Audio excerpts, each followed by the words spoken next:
Window creep. Just a bit of backstory. I'm a 23-year-old woman, and I have bad sleeping problems, and live in a pretty shitty part of town where I live by myself in a small one-bedroom flat.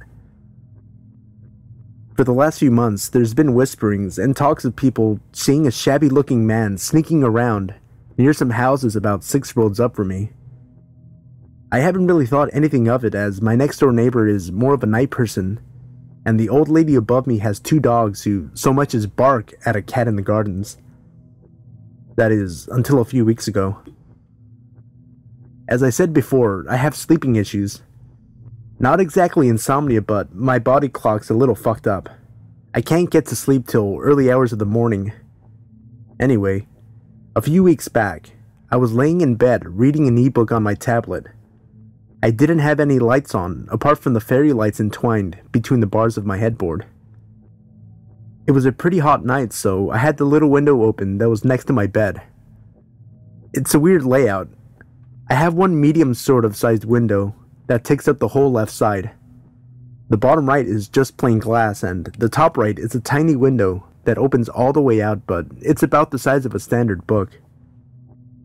So I'm laying there reading when I start hearing a vibrating noise from outside, like from someone's phone. I pulled back the curtain and looked out. Nothing. It was pitch black outside. So I ignored it and went back to my book. At around 4 a.m., I was starting to get sleepy, so I pulled up the window and started getting comfy and ready for sleep. That's when I hear it again. That vibration sound, but as soon as it starts, it stops. I assumed I was hearing things and that my mind was making something out of nothing, but then I heard something that made my blood run cold.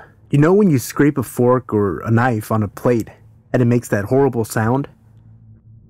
It was like that, but coming from my window. I didn't want to look. I didn't want to know, but I'm just being paranoid. I wish I was just being paranoid for no reason. I heard another sound like a handle rattling. I snapped awake, slid out of the bed, and crept to the foot of my bed. The rattling noise is getting worse, more angry and forceful. I grabbed a set of handcuffs that I leave there. Lucky for me, I'm kind of kinky, and I have a set of handcuffs on a long chain. One end is attached to the metal bars. I made sure they were ready.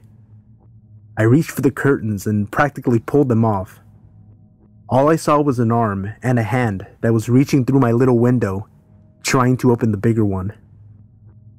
I didn't hesitate, and I slapped the cuff over his wrist before he pulled it out of the window.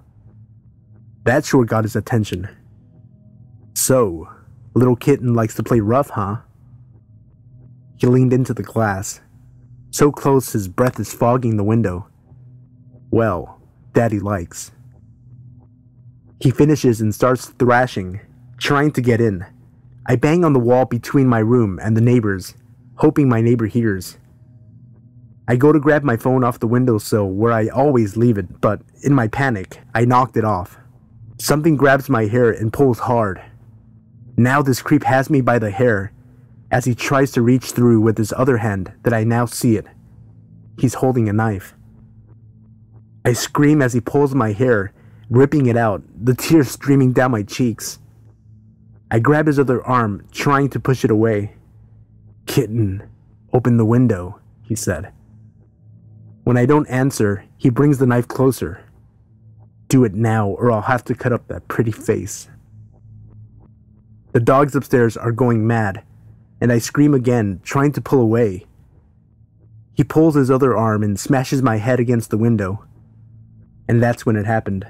My neighbor barrels through the garden and almost tackles him to the floor. I say almost because he's still cuffed through my window. I run out through the kitchen to the back door, screaming for him to stop, and eventually he does. It turns out the old lady upstairs called the police and then called my neighbor after that. When she told my neighbor what she heard, he came rushing home. The one night he was out partying. The police came and did their business and called the paramedics for me and the creep. I had to go to the hospital and I got my head sorted. I split my head open pretty bad when he smashed it, and ripped me a bald spot where my hair and skin was. The creep got away with some cuts, a broken arm from where he was cuffed and tackled, and a fractured cheek. It turns out the guy was a convicted rapist and had prior convictions for breaking and entering. I'd hate to think what would have happened if I'd taken my sleeping tablets and been knocked out, or if my other window was opened.